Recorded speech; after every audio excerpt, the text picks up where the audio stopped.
Hello guys, welcome to my channel. The girl without hands.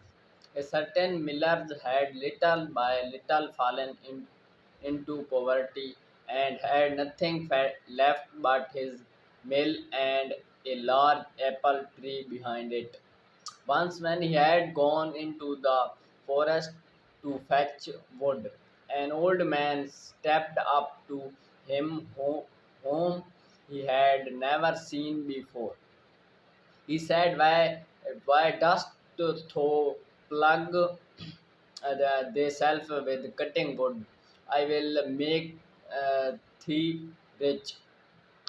If if thou wilt promise me what is standing behind the mill, what what can that be but my apple tree?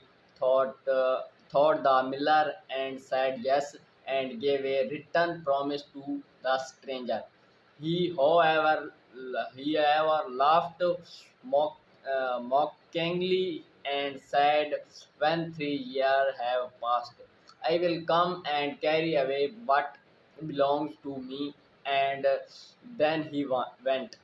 When the millers got home, his wife came to meet him and said, "Tell me, Miller, where where does this sudden wealth come into our house?" All at once, every box and chest was filled. No one brought it in. I know not how it happened. He answered, "It comes from a stranger who met me in the forest and promised me great treasure. I, in return, have promised him what stand behind the mill. We can very well give him the big apple tree for it." A husband, husband, said the terrified wife, "That must have been the devil.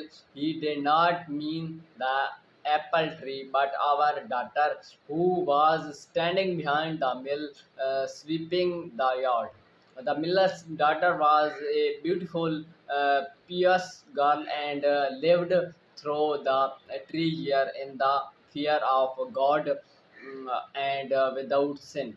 When therefore the time was over and the day came when the evil one was to fetch her, she washed herself clean and made a circle round herself with chalk. The devil appeared quite early, but he could not come near to her. Angrily, he said to her miller, "Take all water away from her, that she may no longer be able to wash herself, for otherwise I have no power over her." The miller was afraid and did so. The next morning the devil came again, but she had wept on her hands, and they were quite clean. Again he could not get near her, and furiously said to the miller, "Cut her hand off, or else I cannot get the better of her." The miller was shocked, was answered, "How could I cut off my own child hand?" Then the evil one threatened him and said, "If those if dost not do it, thou art mine, and I will take thee self." The father became alarmed and promised to obey him. So he went to the girl and said, my child, if I do not cut off both thine hand, the devil will cry me away, and in my terror I have promised to do it. Help me in my need and forgive me the harm and do thee. thee." She replied, "Dear father, do with me what you will. I am your child."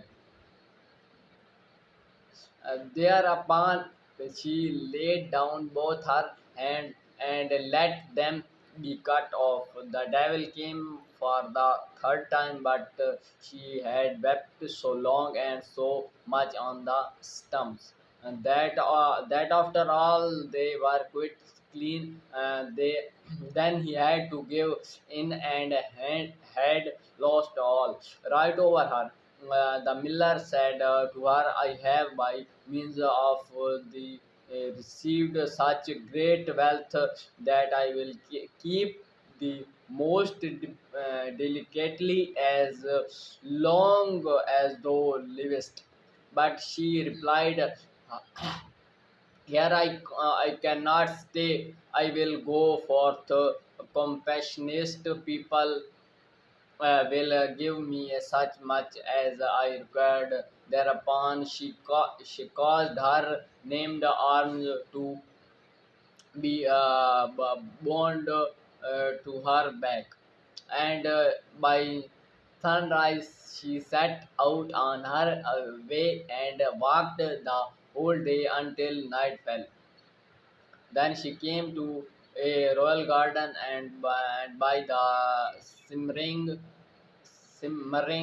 of the moon, she saw that trees covered with beautiful fruits grew in it.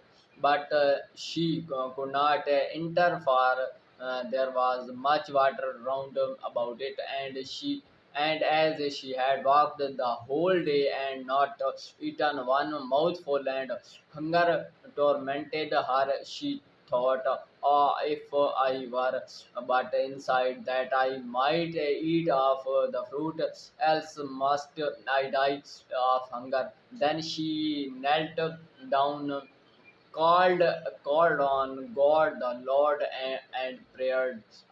And suddenly an angel came towards her, who made a dam in the water, so that the moat became dry, and she could walk through it. And now she went into the garden, and the angel went with her. She saw a tree covered with beautiful pears, but they were all countered.